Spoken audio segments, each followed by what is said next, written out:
Halo semuanya, selamat datang kembali di Wellness Talk, Bincang Sehat, Aksi yang Berdampak. Nah, hari ini kita akan membahas satu isu yang menjadi prioritas kesehatan di Indonesia, yaitu tuberkulosis atau TBC gitu. Nah, di Indonesia sendiri sekarang masih menjadi salah satu negara dengan beban TBC tertinggi di dunia.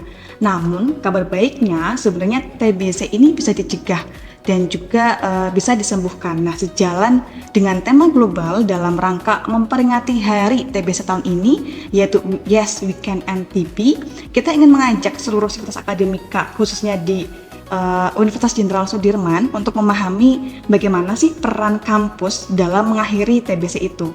Untuk membahas topik kita pada hari ini, kita sudah kedatangan salah satu narasumber yang kompeten di bidangnya, yaitu Profesor Dr. Dwi Sarwani Sri Rejeki SKM MKes Epid selaku guru besar di bidang epidemiologi di Prodi Kesehatan Masyarakat Fikas Unsud. Nah, halo Prof. Halo, bagaimana Mbak Iva? kabarnya Prof? Alhamdulillah, sehat Mbak Iva. Mbak Iva sehat. Alhamdulillah. Oke. Nah, Prof, mungkin tadi terkait dengan TBC gitu ya, Prof. Mungkin saya ingin mengawalnya dengan bertanya, sebenarnya kenapa sih TBC ini masih menjadi salah satu masalah yang penting di Indonesia dan kenapa sangat susah untuk diatasi begitu, Prof? Oke Mbak Iva, terkait dengan TBC ya. Jadi kita ketahui bahwa TBC itu adalah penyakit menular Mbak Iva. Dan ini disebabkan oleh bakteri namanya Mycobacterium tuberculosis. Tadi terkait pertanyaan Mbak Iva tadi, kenapa sih TBC ini merupakan permasalahan penting di Indonesia ya?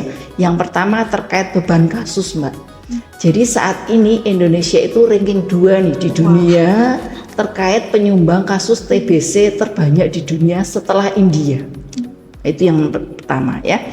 Jadi kasusnya diestimasi sekitar 1 juta penduduk atau penderita setiap tahun, dengan kematian itu sekitar 125.000 orang Mbak. Jadi memang sangat besar untuk permasalahannya. Kemudian terkait dampaknya Mbak Iva. Jadi dampak penyakit TBC ini apa sih? Jadi kalau seseorang itu sudah terkena penyakit TBC, dampaknya apa? Jadi penyakit ini bisa menyebabkan kematian ya. Selain itu akan mengurangi produktivitas. Jadi kalau seseorang itu menderita TBC, dia tidak bisa beraktivitas maksimal ya, sehingga produktivitasnya akan berkurang. Itu yang pertama Mbak Iva, terkait dengan beban kasus yang sangat besar. Yang kedua adalah penularannya tinggi Mbak Iva. Jadi kita ketahui tadi TBC adalah penyakit menular. Dan menularnya lewat apa? Lewat udara ataupun droplet.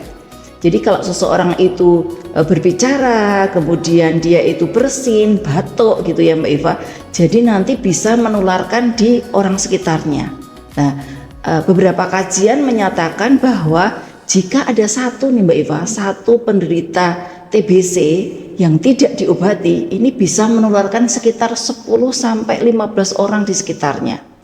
Nah, ini sangat luar biasa ya terkait penularan yang tinggi ini. Kemudian faktor sosial ekonomi. Jadi faktor sosial ekonomi itu berpengaruh terkait dengan kejadian TBC ini ya, terkait dengan kemiskinan, kemudian gizi buruk, kemudian kondisi rumah yang tidak sehat Mbak Iva. Jadi seperti kondisi ventilasinya yang tidak memenuhi syarat, kepadatan hunianya tinggi, pencahayaannya kurang, kemudian kelembaban tinggi, itu adalah faktor lingkungan yang punya peran yang cukup signifikan ya terkait dengan untuk kasus TBC ini. Kemudian kenapa penting lagi Mbak? Pengobatan TBC ini cukup lama ya. Seseorang jika dinyatakan positif TBC atau tuberkulosis itu mendapatkan pengobatan 6-9 bulan. Nah, di dalam 6-9 bulan ini obat TBC ini ada efek sampingnya Mbak Iva. Jadi dia bisa mual, bisa muntah, bisa pusing gitu ya. Kemudian kencingnya merah gitulah.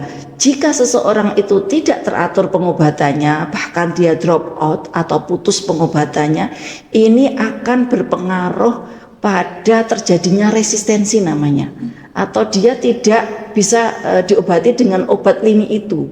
Dia harus berubah dengan obat lanjutan ya, artinya lini berikutnya. Dan tentu saja ini cukup rumit untuk pengobatannya, untuk kalau dia sudah resisten, dan juga pengobatannya mahal. Itulah Mbak Iva, sehingga masalah penyakit TBC ini adalah masalah kesehatan penting di Indonesia selain bebannya besar, penularannya tinggi, kemudian faktor sosial ekonomi sangat berdampak dan juga kepatuhan di Indonesia ini masih rendah terkait dengan TBC. Kemudian satu lagi Mbak Iva, terkait dengan stigma nih. Nah, jadi di kalangan kita, di kalangan masyarakat ini masih ada stigma-stigma yang kurang atau tidak benar terkait dengan TBC, pengetahuan masyarakat yang tidak benar terkait dengan TBC yang itu menyebabkan terjadinya penularan itu masih tinggi.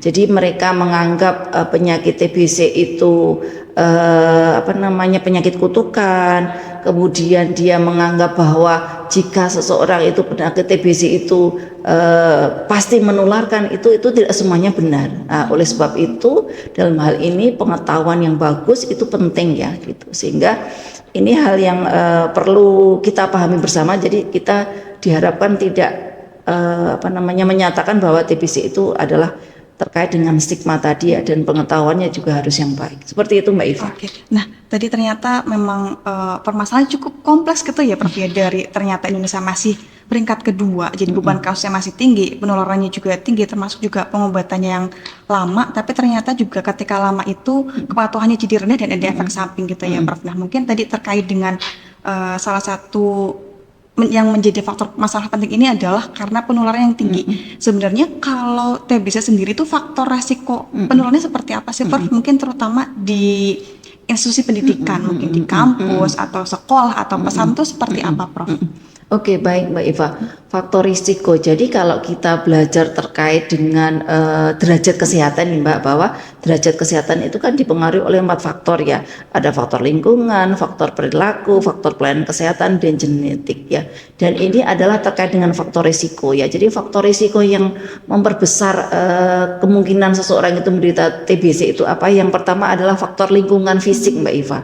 Jadi tadi terkait dengan kondisi rumah, kondisi tempat hunian gitu ya, kondisi kampus dalam hal ini ventilasinya kurang, kemudian pencahayaannya kurang ya, kemudian kelembapan tinggi, itu hal yang krusial. Karena apa? Dengan kondisi itu bakteri, Mycobacterium tuberculosis itu bisa berkembang dengan baik nih ya, dengan kondisi lingkungan seperti itu. Nah, sebenarnya upaya-upaya bisa dilakukan terkait dengan kondisi rumah ya Mbak, atau tempat tinggal tadi, misalnya pencahayaannya harus cukup gitu ya, kemudian ada sinar matahari yang masuk, karena dengan sinar matahari pun ini sebenarnya bakteri ini akan mati Mbak Iva gitu ya. Itu yang pertama terkait lingkungan fisik. Yang kedua adalah faktor perilaku dan sosial Mbak Iva. Lah ini juga sangat penting ya. Jadi tadi penularan TBC ini adalah kontak ya, jadi kita berinteraksi gitu ya. Jadi kontak yang lama dan erat, misalnya di sekolah, di rumah, kemudian di pondok pesantren, di asrama, itu hal yang potensial untuk menularkan TBC gitu ya. Karena saat mereka berkumpul bareng ya, belajar bareng, kemudian beribadah bareng, jika ada satu orang yang itu misalnya menderita, nah kalau belum diobati tadi bisa menularkan ke orang sekitarnya. Yaitu itu. Kemudian berikutnya terkait dengan PHBS yang kurang nih Mbak ya. Jadi etika batuk nih, nah, ini sangat penting Mbak Iva terkait dengan penularan TBC. Bagaimana kalau seseorang itu batuk ya, atau bahkan dia penderita TBC, itu harus menerapkan etika batuk yang benar. Karena kalau tidak menerapkan etika batuk itu, bakteri tadi bisa menyebar Mbak Iva gitu. Lah ini sangat penting terkait dengan etika batuk, kemudian perilaku hidup bersih dan sehat, kebiasaan cuci tangan, itu juga termasuk faktor risiko yang penting dalam penularan TBC. Nah, berikutnya lagi adalah faktor individu Mbak Iva ya. Terkait faktor individu ini terkait status gizi Mbak. Jadi kalau seseorang itu status gizinya buruk ya, kurang gizi, sehingga daya tahan tubuhnya itu lemah. Kalau dia daya tahan tubuhnya lemah, maka bakteri ini akan mudah masuk dan berkembang ya. Terkait dengan status gizi. Berikutnya adalah merokok ya. Merokok ini juga akan memperberat ya seseorang untuk mudahnya bakteri itu menempel di saluran pernafasan dan memungkinkan itu terjadi infeksi. Berikutnya lagi adalah stres Mbak gitu ya. Sama sebenarnya stres itu adalah terkait dengan kekebalan tubuh gitu ya. Berikutnya adalah keteraturan minum obat. Ya ini juga sangat penting karena tadi pengobatannya lama. Faktor risiko berikutnya adalah terkait pelayanan kesehatan Mbak ya. Jadi kalau di wilayah itu pelayanan kesehatannya tidak maksimal ya, akses ke pelayanan kesehatannya kurang, kemudian tidak tersedia obat gitu ya, kemudian screening yang kurang, kemudian tingkat pengetahuan masyarakat yang kurang, kemudian masih ada stigma negatif, itu juga mempunyai dampak yang penting terkait dengan meningkatnya kasus TBC atau sebagai faktor risiko. Seperti itu Mbak, jadi baik itu dari faktor lingkungan, faktor perilaku dan pelayanan kesehatan itu semuanya punya peran. Ya. Oke, jadi memang banyak gitu ya Prof yang menjadi faktor resiko penularan ini gitu ya Prof. Nah mungkin tadi terkait dengan TBC sendiri gitu ya, itu kan sebenarnya bagaimana cara kita untuk mengenali gejala awalnya seperti apa sehingga nanti mungkin bisa dari awal dideteksi gitu, itu seperti apa Prof? Dan kapan sih kita tuh harus periksa ke fasilitas layanan kesehatan ketika kita mungkin ada gejala-gejala TBC ini gitu mungkin Pak? Oke, bagus sekali pertanyaannya Mbak Iva. Terkait dengan gejala nih ya, jadi tadi ya penyakit perlu digarisbawahi bahwa penyakit ini menular ya lewat udara, lewat droplet. Kemudian gejalanya apa nih Mbak Iva? Jadi gejalanya yang paling penting adalah batuk. Ya, jadi batuk sekitar 2 sampai 3 minggu bahkan disertai batuk berdarah dalam hal ini, berdahak dan berdarah memungkinkan semua ya. Kemudian ditambah berkeringat Mbak Iva, kalau terutama malam hari, kemudian letih, lemah gitu ya, kemudian kadang-kadang sesak nafas, kemudian menurunnya berat badan. Nah, ini penurunan berat badan ini harus kita perhatikan pada biasanya anak-anak Mbak. Jadi kalau anak-anak masih balita, di mana kalau berat badannya itu tidak naik gitu ya, dalam periode balita itu gitu ya, bahkan misalnya 1 tahun atau bahkan 5 tahun, kita harus curiga ya, artinya curiga gitu ya, apakah bahkan malah turun gitu, kita harus curiga. Nah itu ya, itu yang pokok itu Mbak, memang yang paling umum adalah batuk. Ya, kemudian tadi disertai dengan sesak nafas dan lainnya tadi. Nah, kemudian kalau ada gejala itu nih ya, dari salah satu gejala ini, terus kira-kira kapan nih kita akan ke pelayanan kesehatan? Jadi kalau bisa sesegera mungkin Mbak Iva, dan ini perlu kita edukasi ke seluruh masyarakat ya. Jadi kalau punya gejala batuk kok sudah 2 minggu, kok 3 minggu, kok sudah diobati dengan obat batuk tapi masih ada batuknya, kita harus segera ya, harus segera ke pelayanan kesehatan, kita cek. Nah nanti kalau positif nggak perlu khawatir, karena apa, penyakit ini tuh ada obatnya Mbak, beda seperti COVID. Kalau COVID kemarin tuh nggak ada obatnya nih Mbak Iva gitu ya, kalau ini tuh sebenarnya ada obatnya, jadi orang tuh nggak perlu khawatir gitu ya. Itu jadi pokoknya kalau ada gejala, ada keluhan terkait dengan TBC, mohon segera periksa. Oh, Gitu. Oke. Jadi yang paling mudah itu adalah ketika ada batuk dan memang tidak sembuh selama 2 minggu, kita harus segera nih untuk periksa gitu ya, agar nanti bisa segera ditangani gitu ya Prof. Dan memang obatnya sudah ada nih, tinggal dilakukan saja gitu ya Prof. Oke. Nah, mungkin berkaitan dengan program kampus sehat yang sekarang sedang dilakukan oleh Fikes Unsud gitu Prof. Sebenarnya terkait dengan TBC ini, apa sih peran yang bisa dilakukan oleh pihak kampus dan mungkin juga sivitas akademika yang ada di dalamnya untuk mencegah, kemudian juga mendukung pengobatan, karena tadi kan karena pengobatannya lama dan sangat mudah untuk adanya ketidakpatuhan untuk minum obat gitu ya Prof. Dan juga mungkin tadi terkait dengan beban stigma gitu Prof. Kira-kira bagaimana peran kita sebagai sivitas akademika untuk mencegah TBC, kemudian juga mendukung pengobatan agar orang-orang itu patuh dan juga mengurangi stigma terkait dengan TBC ini mungkin gitu Prof. Oke, bagus sekali pertanyaannya Mbak Iva terkait dengan kampus sehat ya. Jadi apa sih peran kampus ini ya terkait dengan untuk pengendalian atau pencegahan TBC ini? Yang pertama, kampus bisa menyediakan fasilitas ruangan ventilasi yang memadai Mbak Iva. Jadi terkait dengan kepadatan hunian misalnya di ruangan kelas, kemudian pencahayaan, kelembabannya, ventilasinya itu sangat penting, karena kita tahu bakteri itu akan mudah berkembang biak ya pada ruangan-ruangan tadi yang lembab, ventilasinya kurang dan seterusnya tadi. Jadi penyediaan ruangan yang memenuhi syarat itu sangat penting, ya itu yang bisa dilakukan. Berikutnya adalah terkait dengan kebijakan bagaimana kampus itu menyediakan dan mengupayakan terkait dengan perilaku hidup bersih dan sehat Mbak Iva. Nah ini terkait dengan mungkin menyediakan media-media ya terkait dengan etika batuk yang benar, kemudian menyediakan sarana untuk cuci tangan dengan sabun dan seterusnya, itu juga sangat diperlukan ya. Berikutnya terkait kebijakan bagaimana kalau ada sivitas akademika positif nih Mbak. Nah ini sangat penting. Jadi kalau misalnya ada sivitas akademika yang positif TBC, ini apa yang harus dilakukan? Nah, kampus harus mengupayakan terkait dengan misalnya harus dirujuk ya, rujukannya kemana, kemudian memberikan dukungan pengobatan juga, kemudian yang tidak kalah penting adalah non diskriminasi Mbak Eva. Jadi tidak boleh penderita TBC itu ada diskriminasi. Itulah kampus mungkin kalau seseorang itu positif ya, kalau saat pengobatan awal itu bisa diberikan cuti Mbak Iva.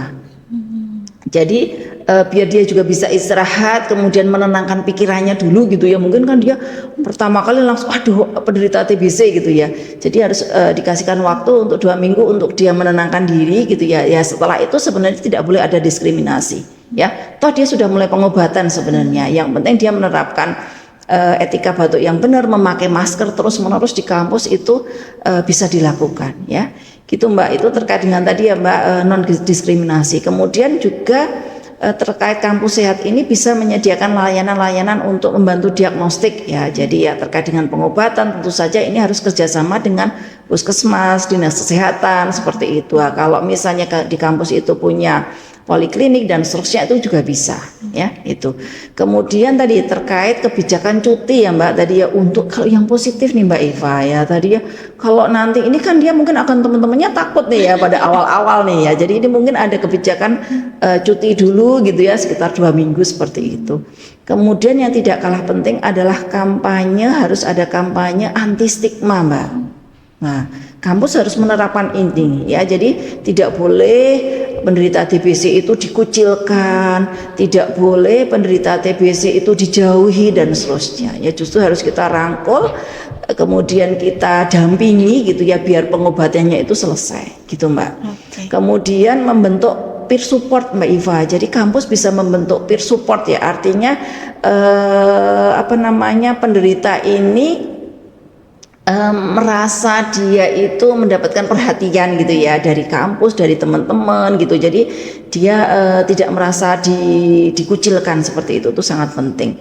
Kemudian tadi Mbak untuk kebijakan non diskriminasi tadi itu harus disosialisikan ya. Jadi semuanya harus tahu sehingga tidak ada ya diskriminasi untuk penderita TBC itu. Oke, saya juga tiba-tiba membayangkan gitu ya Prof. Misalkan ada yang terkena TBC itu kan mungkin juga dia khawatir menularkan ke yang lain gitu ya. Sedangkan mungkin teman-teman juga takut ketularan gitu ya. Makanya tadi pentingnya kebijakan untuk cuti, lalu juga ada non diskriminasi gitu ya. Yang penting adalah ketika si pasien itu dia menerapkan etika batuk dan menggunakan masker. Padahal memang bisa ditangani gitu ya Prof sebenarnya. Jadi memang stigma ini pun juga bisa, kalau saya anak dari Prof bisa diatasi nih gitu ya Prof, termasuk juga pengobatannya dan lain sebagainya.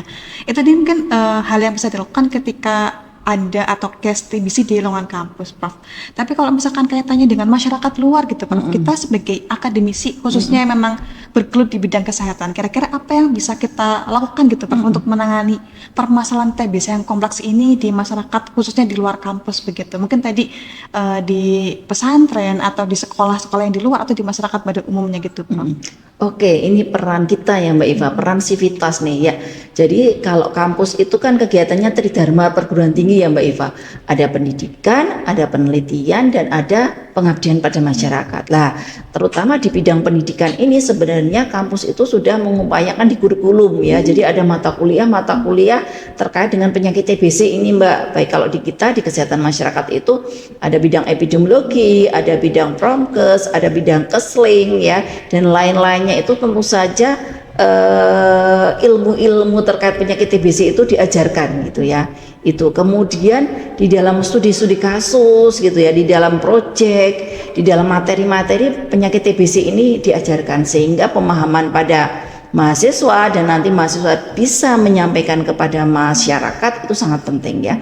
Kemudian kita ada kolaborasi, kelas kolaborasi Mbak, di mana kelas kolaborasi itu ada berbagai jurusan bareng gitu, dan ini studi kasusnya itu banyak terkait TBC Nah, jadi nanti apa peran tenaga kesmas, apa peran tenaga farmasi, gizi, kemudian farmasi gitu ya, keperawatan, itu apa mereka berperan dalam TBC ini gitu ya. Ini sangat bagus terkait dengan kolaborasi ini. Itu yang pertama Mbak. Jadi di bidang pendidikan ya atau pengajaran, berikutnya adalah penelitian. Ini tidak kalah penting Mbak Iva. Di mana sivitas baik itu dosen, mahasiswa itu bisa melakukan riset terkait dengan TBC, bisa membantu menghasilkan ilmu pengetahuan baru nih Mbak gitu ya, terkait untuk mengatasi TBC ini. Mungkin tadi yang mulai sederhana mengetahui faktor risikonya, kemudian model promosi kesehatan yang baik ya, yang sesuai, kemudian misalnya terkait dengan terapi pengobatan yang terkini mungkin Mbak. Nah, hal-hal itu sangat penting dan itu diperoleh dari mana? Diperoleh dari riset yang bisa dilakukan kita-kita yang ada di kampus ini. Itu Mbak. Berikutnya lagi adalah pengabdian masyarakat Mbak Iva.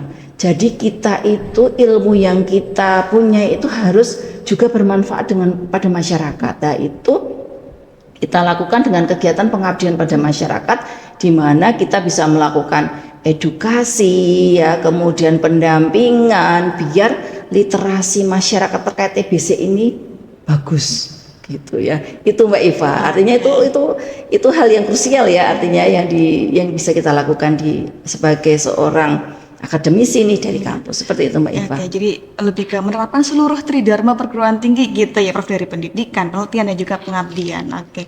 Nah, mungkin pertanyaan terakhir Prof ini terkait dengan TBC, kira-kira apa sih pesan dari Prof di ini yang sudah banyak menggeluti bidang epidemiologi khususnya di TBC ini kepada masyarakat, bagaimana agar TBC ini bisa ditangani dengan baik, terutama juga mungkin terkait dengan pesan kepada sivitas akademika gitu mungkin Prof. Oke, yang pertama jangan mengucilkan penderita TBC. Itu Mbak, tidak boleh ada diskriminasi, itu sangat penting. Kemudian memastikan mereka itu bisa produktif Mbak. Jadi itu penyakit biasa gitu ya, artinya kita nggak perlu kekhawatiran berlebihan. Penyakit itu ada obatnya, walaupun menular dia ada obatnya dan dia bisa sembuh gitu ya. Jadi itu harus kita clearkan di masyarakat ya. Kemudian kita perlu memberikan dukungan-dukungan ya pada penderita ya. Nah, misalnya kita sebagai keluarganya gitu ya, kita memberikan pendampingan, diingatkan saat menelan obat ya sebagai PMO, kemudian mendampingi saat kontrol ke pelayanan kesehatan dan seterusnya, itu diperlukan ya, karena tadi pengobatannya lama Mbak Iva ya untuk penderita TBC ini. Kemudian kita juga bisa, pemerintah dalam hal ini bisa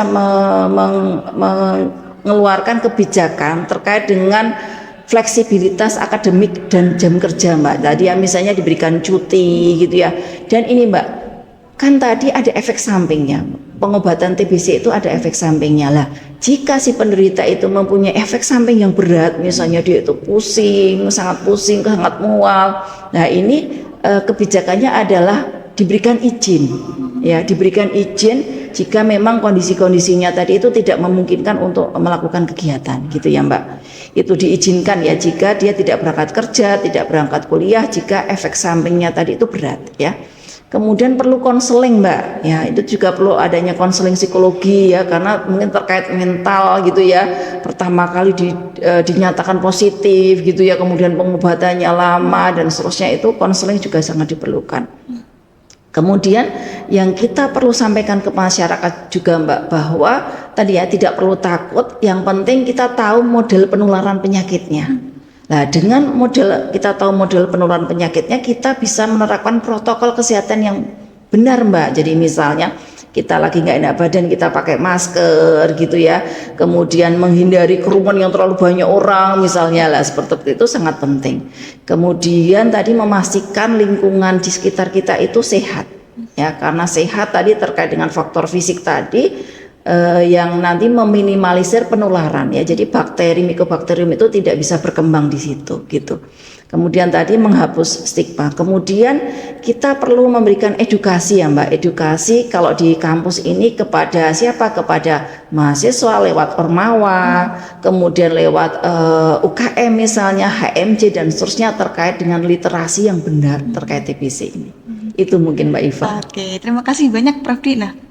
saya jadi membayangkan bahwa ternyata sebenarnya TBC ini bisa ditangani bersama-sama oleh seluruh sivitas akademika gitu ya, baik dari mahasiswa, tendiknya dan juga dosennya gitu ya Prof. Jadi memang tadi melalui Tridharma dan juga memang kita perlu menghilangkan stigma tadi karena memang TBC ini bisa ditangani, bisa dicegah, bisa diobati gitu ya Prof. Itu mungkin Prof obrolan kita. Terima kasih banyak Prof. Saya mendapatkan banyak sekali hal baru, ilmu baru dan semoga teman-teman yang mendengarkan juga bisa mendapatkan banyak manfaat dari obrolan pada hari ini gitu ya. Begitu mungkin terima kasih banyak Terima sudah kasih, Mbak hadir Iva. dan menemani obrolan pada hari ini. Sampai jumpa kembali di lain waktu bersama Dewa Lestok, Bincang Sehat Aksi yang Berdampak. Terima kasih.